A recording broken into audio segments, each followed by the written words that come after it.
Non, vous ne pouvez pas apprendre quelque chose dont vous ne connaissez pas l'existence. Alors ok, c'est un peu tordu comme titre de vidéo, je vous l'accorde. Mais quand on y réfléchit, c'est pas si faux.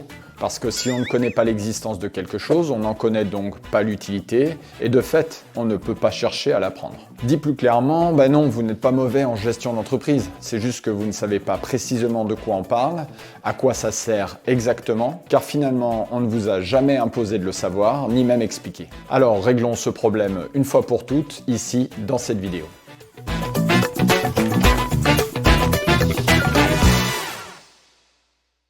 Tout d'abord, prenons un exemple.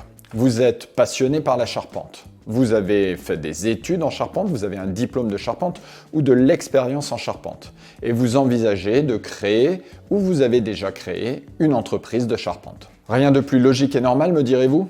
Eh bien non, vraiment non. En dirigeant une entreprise de charpente, vous allez passer de la fonction de charpentier à la fonction de gérant d'une entreprise de charpente. Alors vous allez me dire, dans gérant d'une entreprise de charpente, il y a bien le mot charpente. Oui, ok. Mais il y a aussi le mot gérant.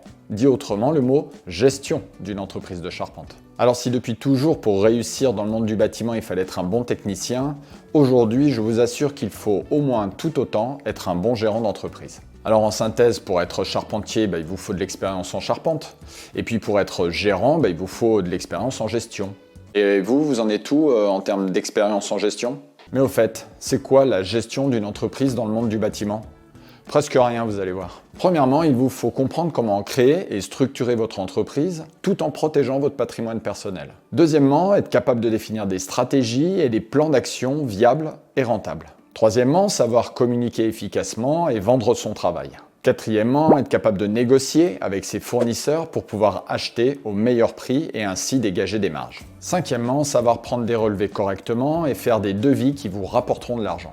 Sixièmement, savoir planifier et suivre ses chantiers ainsi que son activité pour être certain de dégager de la rentabilité. Septièmement, suivre et gérer correctement sa trésorerie. Huitièmement, connaître et appliquer toutes les règles juridiques et les obligations légales qui vous incombent. Neuvièmement, anticiper l'avenir pour pérenniser votre activité. Dixièmement, et pour ceux qui le souhaitent, vous devrez savoir recruter, manager et fidéliser vos salariés. Onzièmement, douzièmement, treizièmement, vous savez quoi, de toute façon j'en oublierai car comme je vous le disais, gérer une entreprise du bâtiment, c'est presque rien. Donc pour reprendre mon histoire, ce charpentier qui a de l'expérience et des diplômes en charpente, est-ce qu'il a eu l'idée de créer une entreprise d'électricité? Non. Vous allez me dire que ma question est con. Mais ce charpentier a eu l'idée d'être gérant sans vraiment connaître la gestion d'entreprise. Et ça vous paraît pas idiot? Eh bien ça l'est pourtant. Mais ce charpentier n'en sait rien puisque personne ne lui a dit et que, en plus, tout cela lui est permis. Bon, passons sur les raisons qui font qu'en France, vous pouvez créer une entreprise sans rien y connaître à la gestion, mais qu'il vous faut absolument connaître le côté technique de votre métier. Il y a beaucoup trop à dire.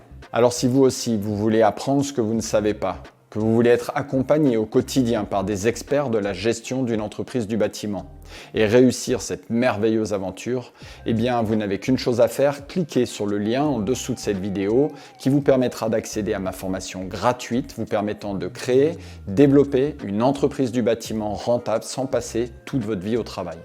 Alors je vous dis, je l'espère, à très bientôt et d'ici là, prenez soin de vous.